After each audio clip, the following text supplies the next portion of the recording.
Hi. So Michelle Huneven is the author of 5 novels. I'm not used to doing it this way.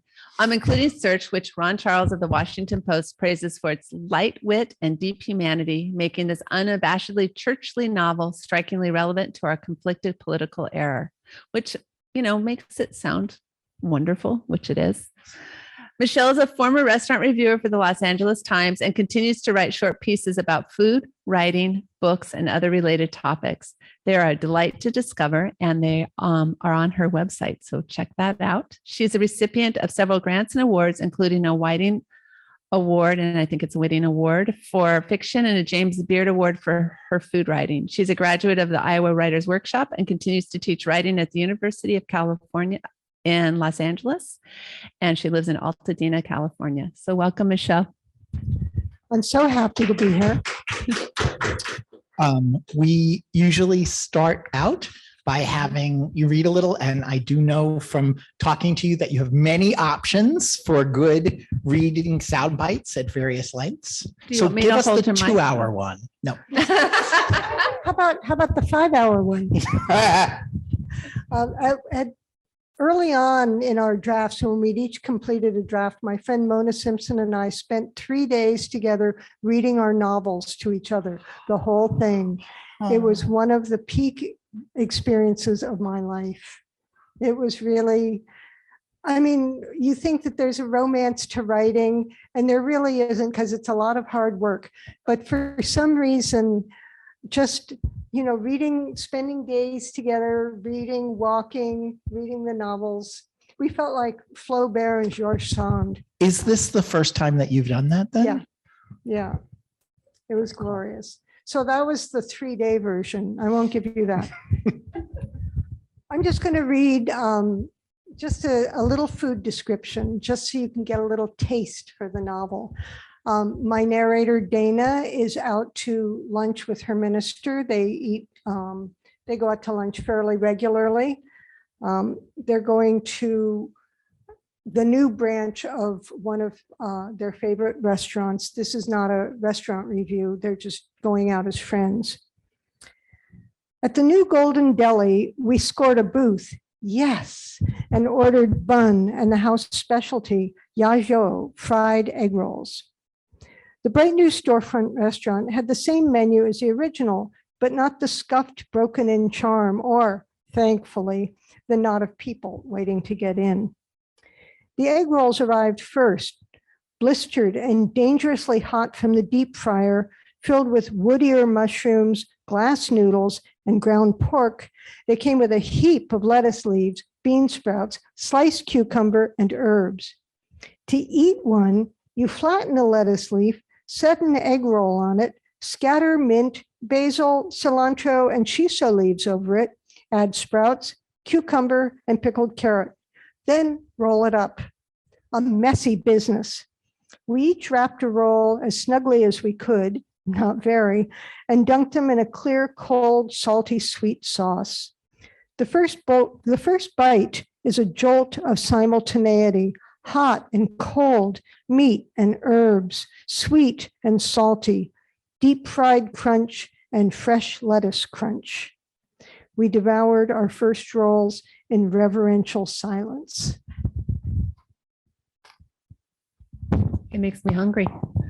The whole book makes you hungry. It really does. So. How is it going from writing food, restaurant reviews to using the descriptions to describe the food in here and weaving it throughout? Was it a big switch, or did you just feel really thrilled to be able to use those descriptions? Well, I was such a habitual food describer for so many years. I was so habitual that once my therapist said to me, I don't need a review of your dinner.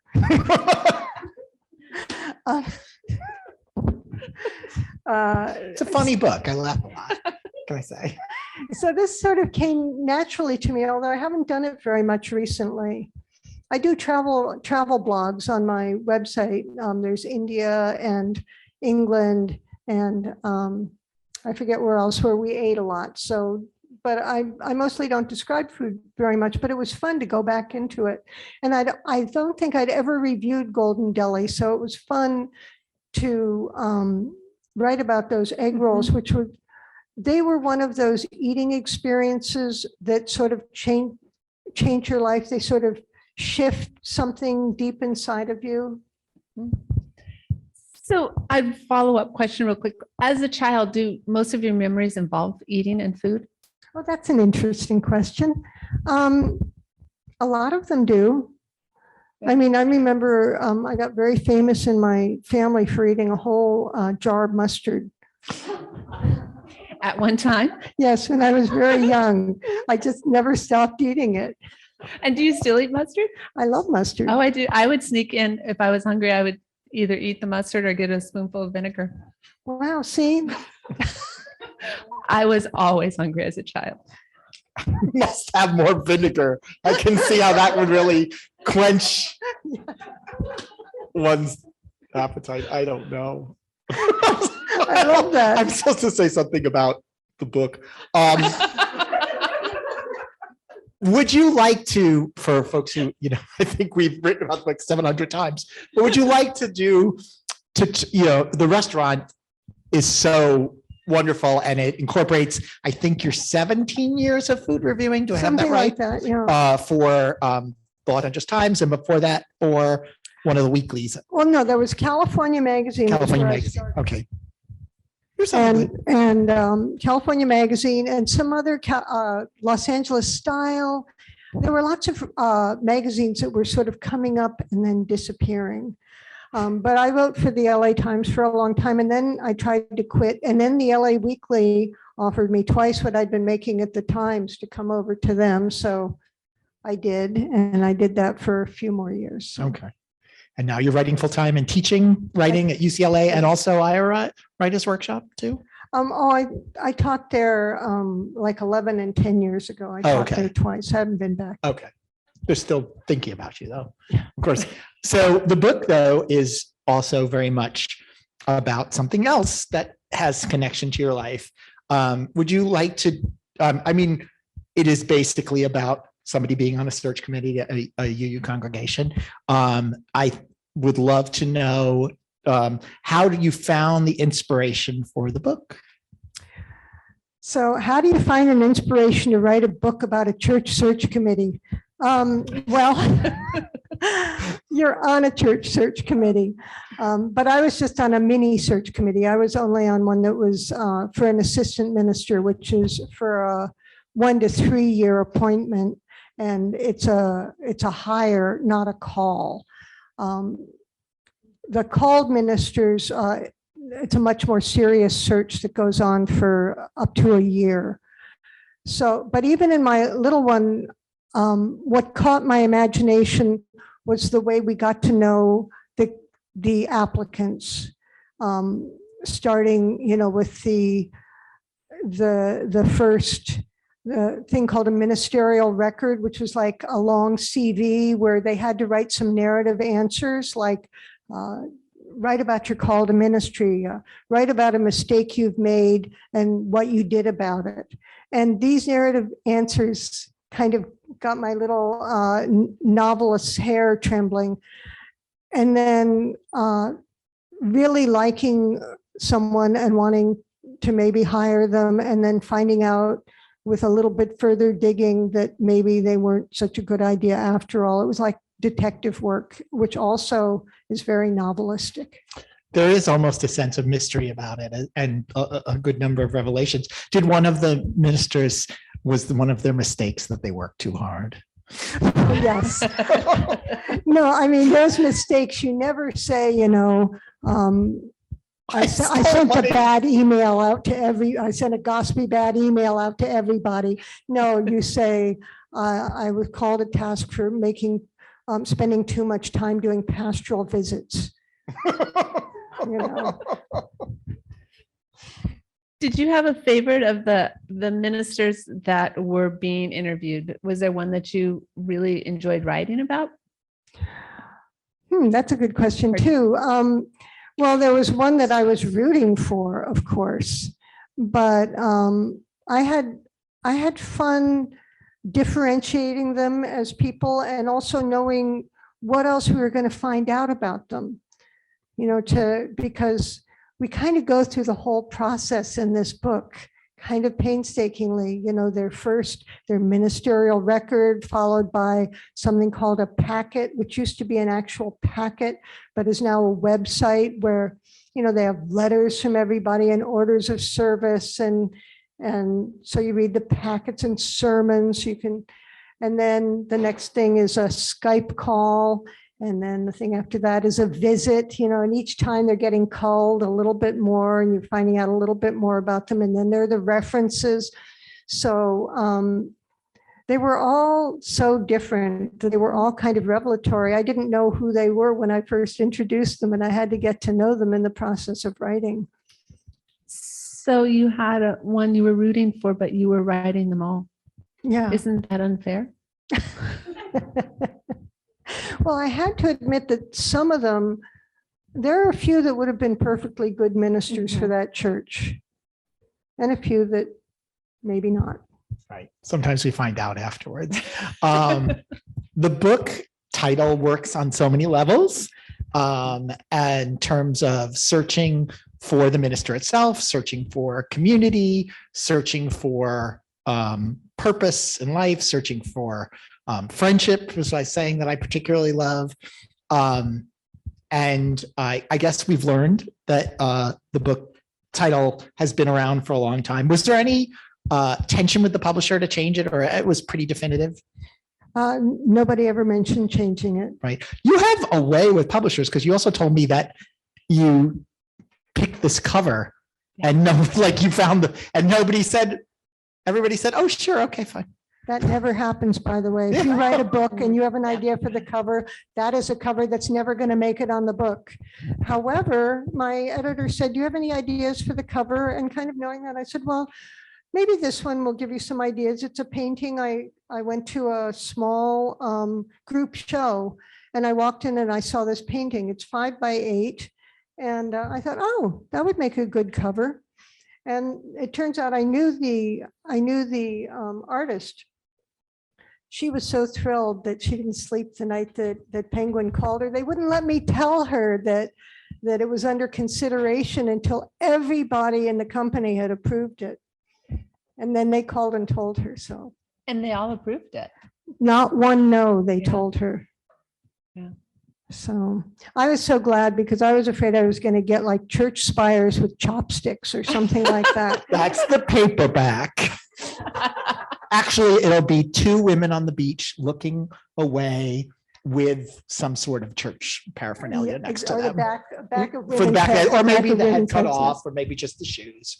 And something like that. didn't Ann Patchett have for Dutch House? Didn't she have the A painting, and she had a shows the painting. painting. Mhm. This Yeah. is, you've got she also reads the book to Jane Hamilton beforehand. Yes, that's true. Oh, I didn't know I that. thought that sounded Yeah, familiar. they read Yeah, the books to each yeah. other. So you are, I don't know, you're somethings. I'm in good company. Kismet. That's right. Good kismet. Yeah. Yeah. I love the characters in the book, and I don't always love the characters in the book, but you do such a great job bringing to life not just the candidates, but the people on the search committee, which leads to a lot of the tension in the book. How did you find the characters for that? Like, what were they the original characters, and what kind of dynamics were you looking for? I think a lot of my work is just done over time. Like, I knew I was going to write this book for a long time. And I kind of panicked because I knew I had a lot of characters to deal with, a whole search committee, 8 of them. And then ministerial applicants, 17 of them. How do you differentiate them? And how do you just not have this big cloud of confusion you're inflicting on the readers? But I found when writing restaurant reviews that a lot of work is done kind of unconsciously. What I would do to write restaurant reviews was the night before they were due, I would just write on a yellow legal pad whatever I wanted about whatever I thought was important about the restaurant. And I didn't think about sentences. I didn't think about paragraphs. I just scribbled. but it gave my unconscious enough to go to work on. And sometimes I would look at that the next day and sometimes I wouldn't. But the days that I didn't do that, oh my God, they were hell. But once I had some sort of a thing in my head, it would get organized unconsciously. And I think that because this book sat in my idea space for a long time, characters kind of formed and made themselves known to me. And I tried to be very careful not to make any of them too much like anybody, that they were, I never know how to pronounce this. Sounds like a hog call, sui generis. Is that, yeah. Good enough for me. Because I didn't want to hurt anybody's feelings. Does that answer your I question? think so. I mean, they're basically the characters are various generations. Yes, there's one for each. There's 8 of them, and there's one for almost every decade. There's 2 around the early 40s, late 40s. 4 women, 4 men. I knew somehow that it was going to break up into the olds versus the youngs a little bit, that there was going to be some tension. And 8 is an unusual number for a search committee, isn't it? Yes, they say 5 to 7, but the Unitarian Association, UUA, gives these handbooks out and resources for search committees, and you read them and they read like a list of everything that could possibly go wrong. Keep your search committee under 7 people. So I immediately made mine 8 because I knew that it was wrong. It was too many. Confidentiality must be kept at all times. So I knew that a couple people would blab a little bit. It's in the book, but I said to my husband, gosh, when you read the boilerplate covenant that everybody signs, it seems like, all preemptive, how to avoid problems. And he said, people say that about the Torah. And you were telling us earlier that you sort of did scrapbooks for each character, like created these whole backstories with them to get the texture. Talk a little bit about that process. Yeah, I had these notebooks, three ring notebooks, and I had a page for each character, and I would cut out things about them that I'd written, just a paragraph here, a paragraph there, little drawings, and I just kept adding to them. But curiously, I did that, and I'm not even sure I looked at those again when I was writing, but it's just all a way of getting to know them on a deep level. I just kept, the other thing I would do is, again, the yellow legal pad and the pencil, and not caring about sentences or beauty, just writing about the characters. To just deepen my familiarity with them. And then there's writing and rewriting. So all of it adds depth. I remember when David Hockney was doing his photography, and it bothered him that the surface was so flat. So he would do a whole bunch of different pictures and then cut them up and layer them like a painting to get those layers. And it's similar in writing characters, I think. Also, one more little anecdote. Similarly, I had a friend, I met someone who was a painter, and he did these thick impasto paintings. And I said, what do you use to build up your surface? And he said, oh, it's all solid mistake. Oh, wouldn't that be great if you could do that with your writing? Just make it somehow solid mistake. That the top is nice, but it's nice and thick and dense. Yeah.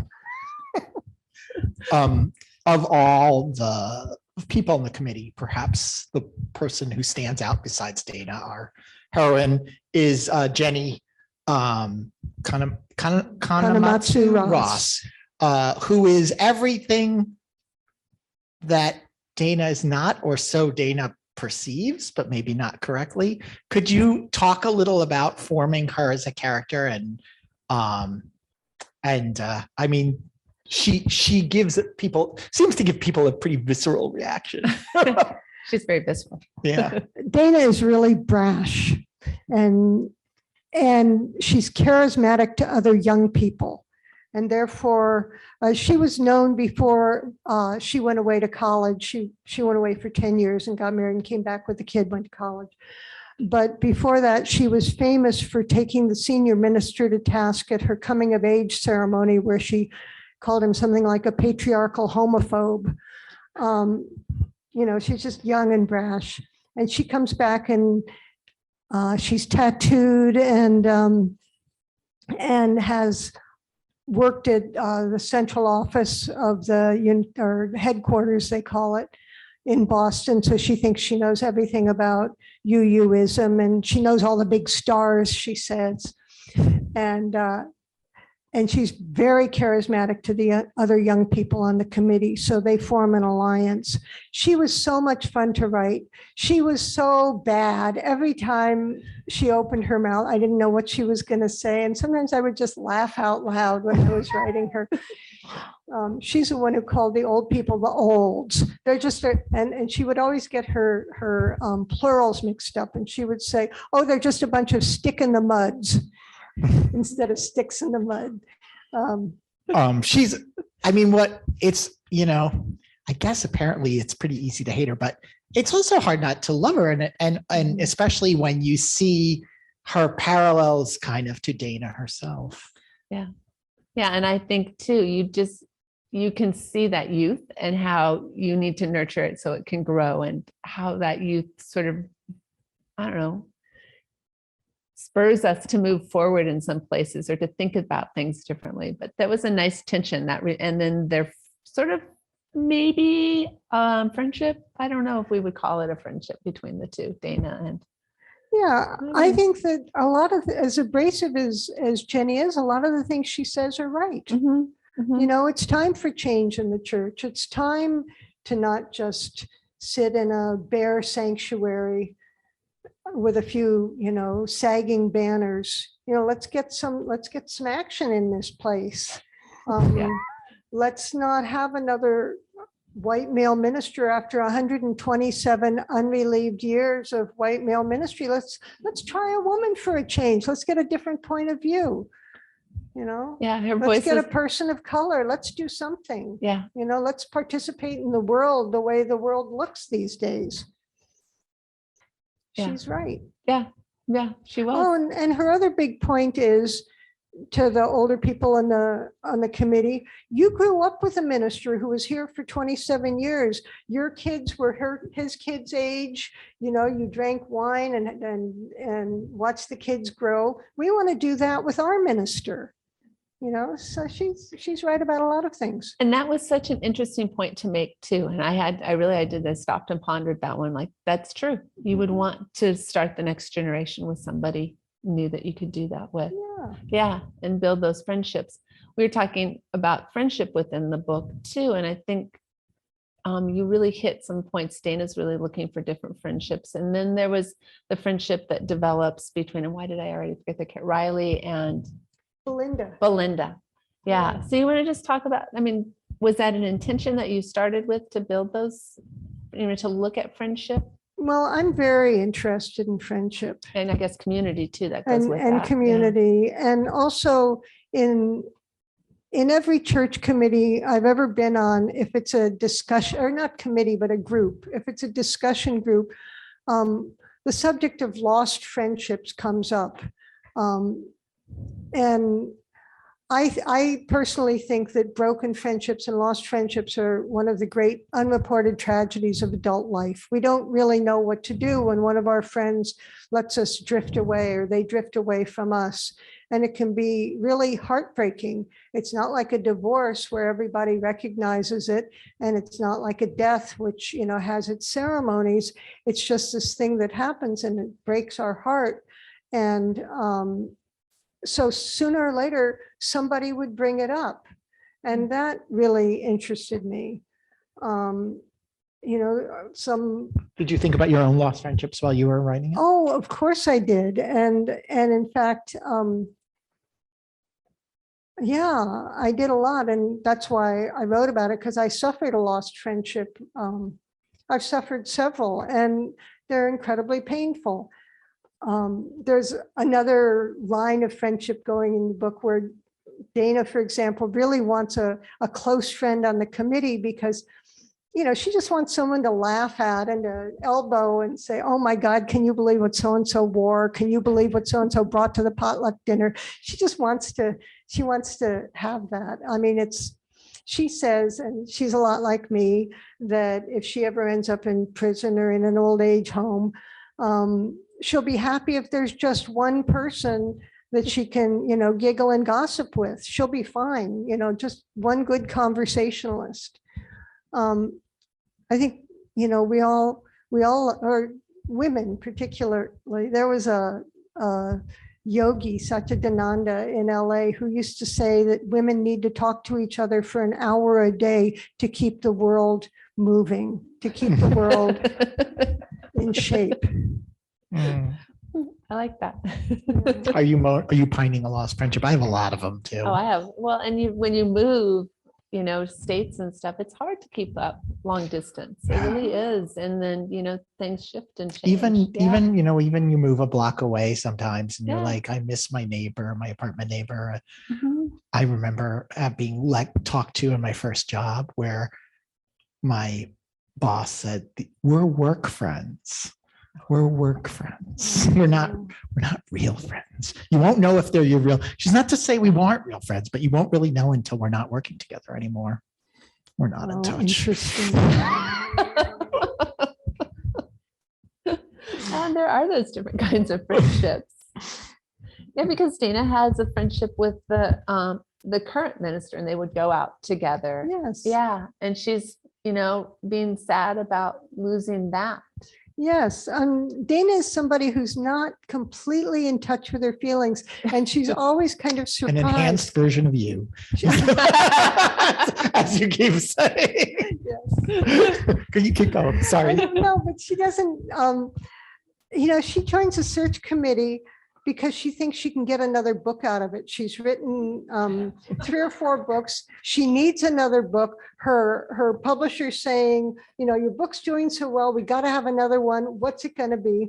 Well, a search is a year long. That's a nice structure. It's got this really regimented procedure, and it has characters. And it has food because she's a food writer, and they're told to meet over meals to foster community. So she's got this hidden agenda. Come to find out, she really cares who the next minister is. It's a surprise to her how much she cares. I love the fact a lot of the lost friendship, we should note, is over one of the processes there seem to be a lot of ministerial consultants and advisors in the process. And one of them turns out to be one of those lost friends. And her long lost friend from seminary, when she went to seminary, her best friend from seminary, who after seminary had a really bad experience at a church and left the ministry and kind of left everything that she associated with the ministry, including her friend. And Dana. that I just should note that I am a Michelle Huneven obsessive, and the problematic congregation is the congregation in Jamesland, isn't it? Yes. She got in trouble for saying God, didn't she, or something? In Jamesland, the minister is hired by this sort of small hidebound church that wants change. So she comes in and starts to give them change, and they're like, "Not that." I love that Not book that so change. much. Just saying. I love how the books sort of. I mentioned that the structure of the first 2 books are multi-character, but from different perspectives. And then starting in the third book in Blame, you sort of start limiting the perspectives. And so this book sort of kind of weaves the two things together because it's all really from Dana's perspective, but you bring in all those characters, which you said you'll never do again. How different was it to write? Obviously, you seem to writing in limited voices. How difficult was it in the first two books to write in all these other voices? I actually found it easier to write in multiple voices. I mean, you get sort of a prismatic perspective more easily. You don't have to go quite as deep in a way. Did you ever think of using, because I could have seen this book with Dana being maybe the main person, but not the only perspective that we were seeing. Did you ever think that it would be the other way? Or I thought about it, but God, Daniel, it was complicated enough. I know. I'm sitting here thinking like, how? I just like a challenge.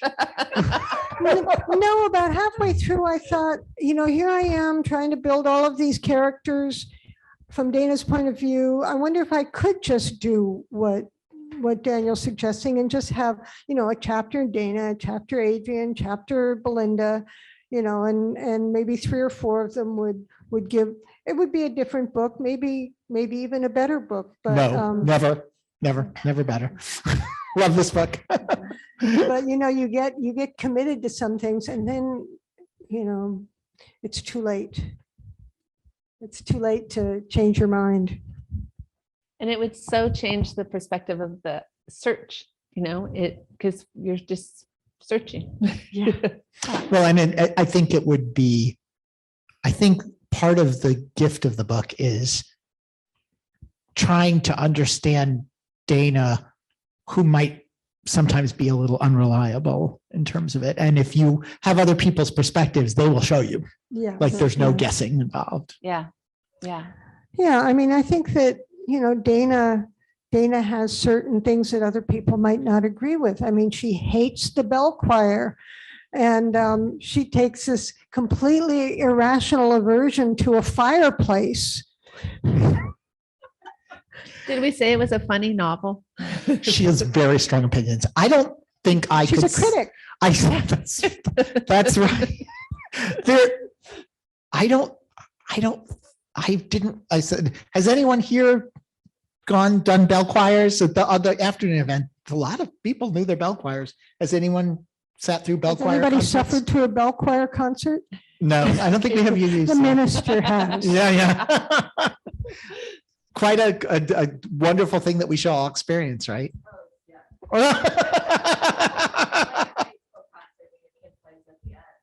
Oh. Well, and there is a candidate who has started a tuba choir, so we can switch it up a bit. Yes.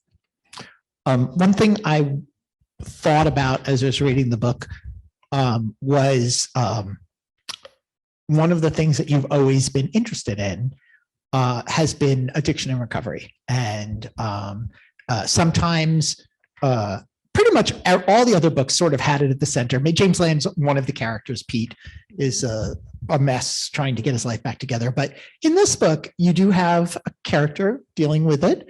But there's also a lot of alcohol in it. And I was like, wow, there are so many mixed drinks in this book and recipes. That seems to be a change a bit, or can you explain how that? Well, I'm a sober alcoholic. I haven't had a drink in 34 and a half years, but I go out to dinner and my husband's a drinker and he reads these cocktail menus. There's this new field of mixology since I stopped being a restaurant critic.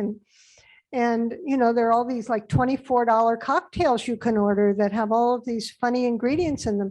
So I just went to town and some of them are sort of in jokes, like there's a mixologist well, they're told to drink a lot of wine, and there's on the committee, there's a kid who's a mixologist. He's a chemist. The bell choir. The bell choir guy. He's a Caltech chemist and a postdoc, and he does mixology for fun, and he makes a lot of his own liqueurs and his own brandies.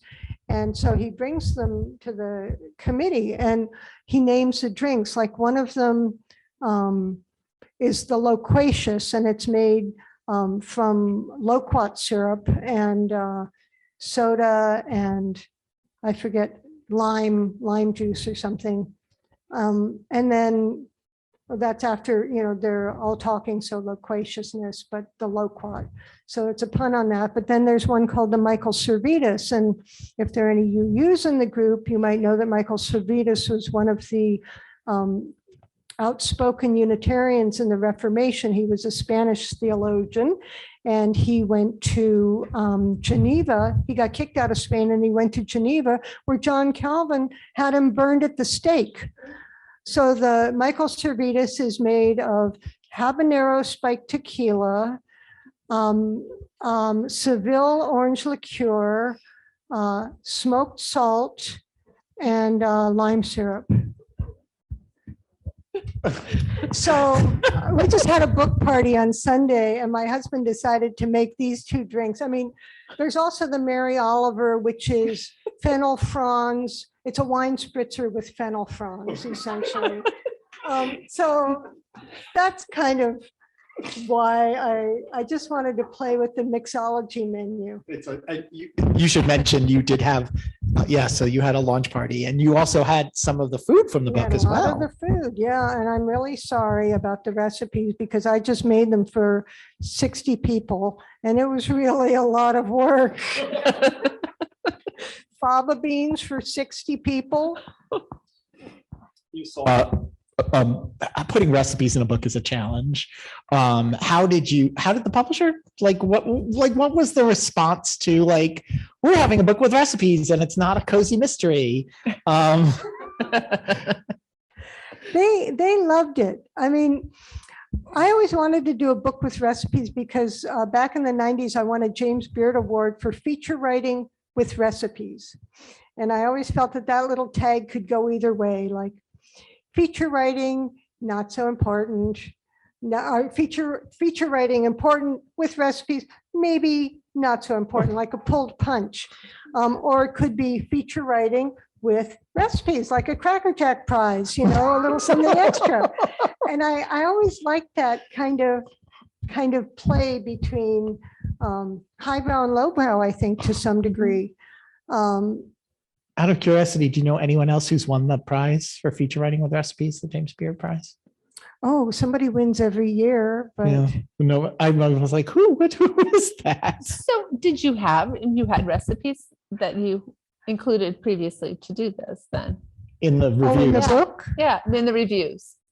For the feature writing. Well, yeah. For the feature writing. For the feature writing with recipes. Oh, I just braised it was a feature called so it was something about braising, and I braised everything in my refrigerator and wrote about it.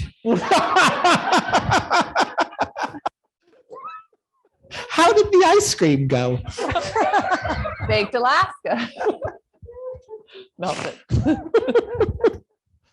It's so interesting. Lisa said, do you realize that we have a theme going with this program? And we last month we had Kim Fay? Was that recently? Yes. We hosted Kim Fay for Love and Saffron. And also, and the book sort of connects to your book. And in fact, you're doing an event with her. Yeah, Kim and I are friends now. Yeah. And there's recipes in that one. And there are. And multi-generational friendships and found friendships. Yes. Right. Yeah.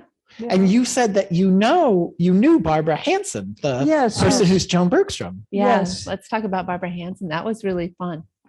Yeah, Barbara was in the food section when I was working for the LA Times in the food section. And she was always very quiet, but she did a lot of, she would go to ethnic restaurants and markets and write about it. And she'd just been there forever.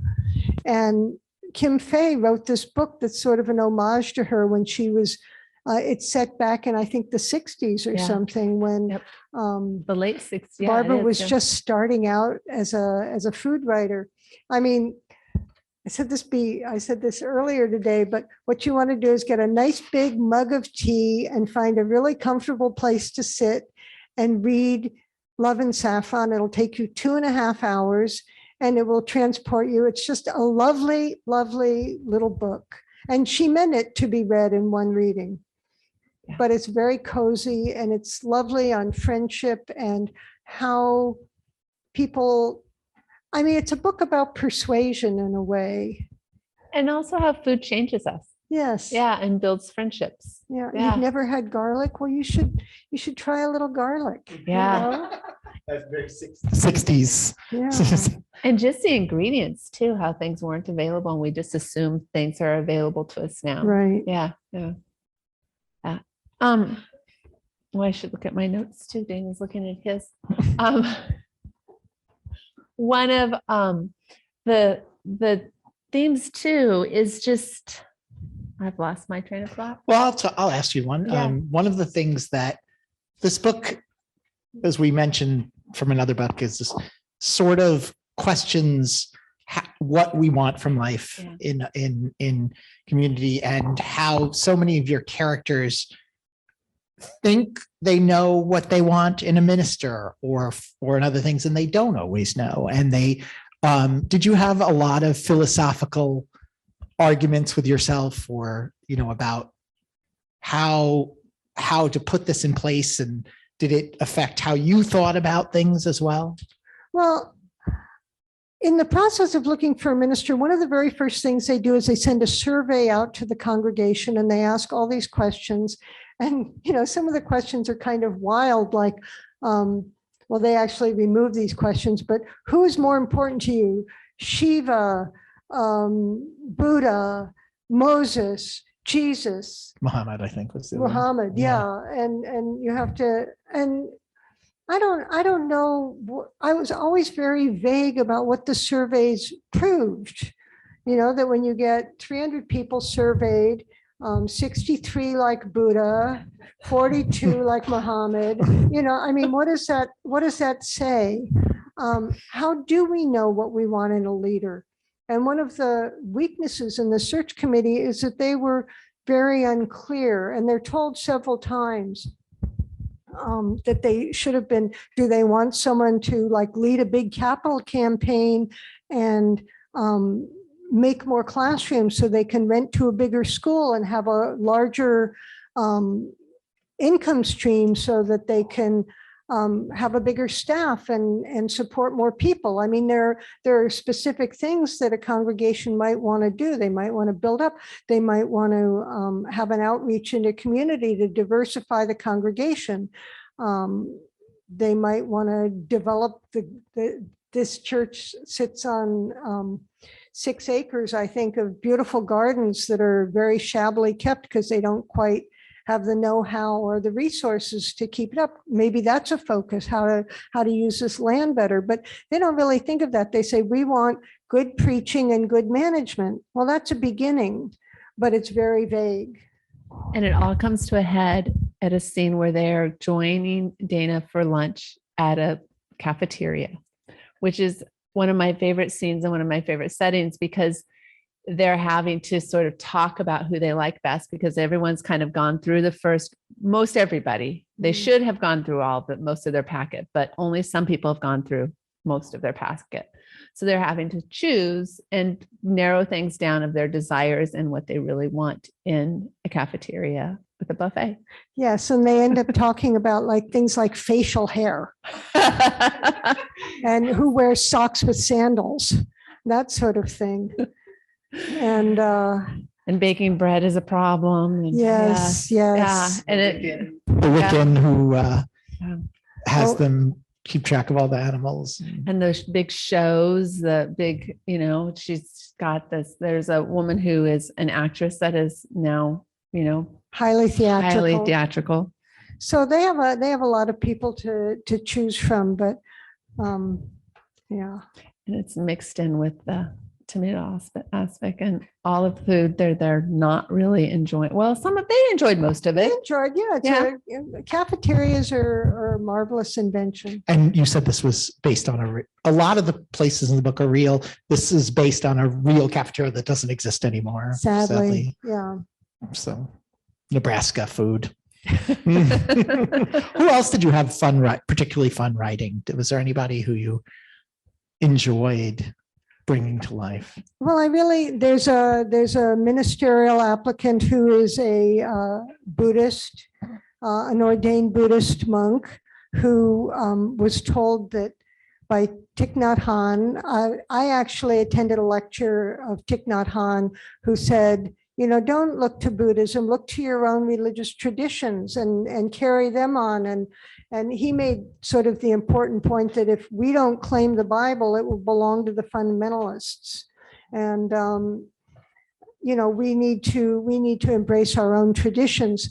And so I have this Buddhist monk have a meeting with Thich Nhat Hanh, who tells him this. And at first he's kind of angry about it. He went through all of this to become a Buddhist monk, but then he's conducting a meditation workshop at a UU church, renting a room, and the minister comes and listens and asks him to preach. And he says that that's where he finds a place where he can be in his own tradition. And he was really fun to write. He's gay. He has 2 children. He's married and has 2 children adopted from Ethiopia. However, he gets further investigated. Yes. He's a really good guy. He would have been a really good minister at the church, but he has a weakness. Problematic, yes. Not what you think. I'm sorry. Does anybody have any questions in the audience while we review our notes more? Well, it's a little tricky because I'm like, oh, I'm just gonna go ahead. I have a question about the process. I was raised Catholic, so I mean, well, this is like Yes. a different world. Although I have a friend who's a UCC minister, and she's been on committees, and so I heard a lot of this. But the question is, 2 questions. How is the committee chosen? Does one volunteer? Are you elected by the congregation to reflect, their needs or wants? And then what happens when the committee poops and you end up with a dud? What are the reasons that you need the feedback from the congregation? Really good question. So the committee is selected, and I've been on this, by the inelegantly named Committee to Select the Search Committee. I was on that. And they solicit letters. They ask for letters in some cases. Sometimes they just nominate people, but they usually ask for letters on people who are interested in being on the committee, and then they select them. There have been years when half of settled UU ministers have left with negotiated settlements. Some years are not that bad, but there have been a few years when as many as 50% of new ministers or fairly new ministers have not worked out. A negotiated settlement is where it's sort of like a no-fault divorce. We're not a good match, and we should move on. I mean, it's an awful lot like online dating, and how you get to know somebody gradually and deeply. And I mean, I've been married for 17 years now, and I'm still discovering new things about my husband. I mean, how do we know anybody? That is a big question. And how do we get to know people? So mistakes are made, goofs are made. And so what happens then? Because you've called them, and being called means you have a certain tenure. So one of the ways that a congregation can show their displeasure is by lowering their pledge, or they can stop going to church. And usually it's a combination of the two, where numbers start declining and money starts declining. I would say if when you get to read the book, pretty much anything that could possibly go wrong goes wrong somewhere. Like if it doesn't happen at this church, it happens at some, it comes up. Mhm. Lots of gossip. If you like that kind of thing. But ultimately, it's about how we choose to live our lives, and in face of the foibles we make and the foibles people around us make. And you come out with a little more hope and kindness to yourself and those around you. And was that I'm assuming. I agree with you. I think Yeah. that this book is ultimately a very positive story Yeah. about community and civility. Yes. I'm wondering about your statement that I heard in the video, that you said that unions could believe in anything they wanted to. Oh, that, Oh, let's repeat. So this is the Scott Simon, the famous Scott Simon. What do what do Unitarians believe? The famous foible. the famous? But when I heard y'all, it sounded as if you were saying that. Is that my misinterpretation? There was a word left out of it when she said that. Well, he said, I want to be careful here, something like that. As far as I can remember, I was scared to death being on National Public Radio, and I'd been prepared, but I hadn't been prepared for this question. I'm not an expert on Unitarian Universalism, and that's what I should have said to him. But he said, what do Unitarians believe? And I said, they can believe anything. And then I quickly said, they can come from any, I meant to say they can come from any religious tradition, or we embrace anybody from any religious tradition. Wherever you are on your spiritual journey, you're welcome at our church. And so I know it was a gaffe, and I know that they don't believe, say, in manslaughter or a lot of other horrible things, that they believe they're highly inclusive. It's a we were always a highly inclusive church at the church I went to, and we strive to be even more inclusive. And that's what I was trying to say, but I didn't say it well. I heard that. Yeah. It's just what everybody thinks that Unitarians believe. It's like it popped out of my mouth. Our particular church. Mhm. is a church, right? Oh, dear. Mhm. And I'm in Waukesha County. Waukesha County in this area is a more conservative county. Mhm. And perhaps because of that, we now have a FEMA grant. I share with you, it's Mhm. you for security. With Wow. cameras on it. Wow. Oh, okay. Being a liberal faith in a county that's not as open-minded. Mhm. Mhm. Yeah. Our search is going to be an interesting journey, because it really is complicated, It's very complicated. and with all the rules. Mhm. And how long, for those of you who aren't, how long you have to have that dinner or whatever vocabulary was ministered. Mhm. Mhm. Yeah. It's difficult. But going on with my question, since Unitarian Universalism is such a small proportion of Mhm. faiths in the United States, where's your mark to sell this? I think anybody who's ever been on a committee will find something to relate to. While I was writing this book, even before I was writing this book, there are a lot of searches that go on at UCLA, academic searches. And so you're always hearing about search committee woes and struggles and gaffes and power struggles. And once I started writing this book, and people would say, what's your new book about? I'd say, it's about a search committee. They would say, oh, do I have a story for you? I mean, I've heard thousands of search committee stories. So, but to tell the truth, I didn't really expect anybody to be interested in it. I just have this thing that if I start a project, I have to finish it. I don't want to have a computer desktop full of unfinished projects. So I just powered on through. I really could relate to it just being on the library board, but also I thought the structure of the novel really sort of reflected the struggles that we are going through in our culture today. And it gave a great open space to talk about how to be accepting and loving and make for yourself and for those around you. And it was a a wonderful book to step into live events again, because we have this gathering in these communities, and this is what makes us strong. And I speak from Waukesha County, and it's very tricky. And it's, I think, a book that we will all gain a lot of wisdom from.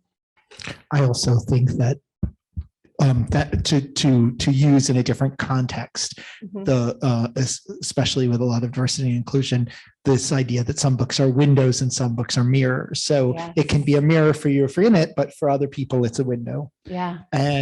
But it also, having not been on, I've certainly listened for hours to my sister who's in academia about searches, but I was just on a minor prize committee, and let me just say, I don't like the book that won. So, and let me tell you about book clubs that vote on their selections each month. I hear about the ones they don't like either. And the person that's a people little who dropped out of the book too club because Yeah. they couldn't take it anymore. So that it's also, it's the windows, it's also the doors that we can open up and walk through. And I think that this is a novel that opens up those doors for people who are seeing or wanting another way to view their spiritual life too. I do want to say that I've gotten feedback from individuals asking me about UUism and wanting to know if I know of a church in Palm Springs, for example, or saying that they're checking out their UU church because they've never gone before. The book, it's like Dana. She likes to laugh at other people, but she cares deeply. And to me, it's kind of a love letter to the whole thing. It's a love letter to community and what it means and how hard it is sometimes to be in community and how sometimes you may even have to leave a community.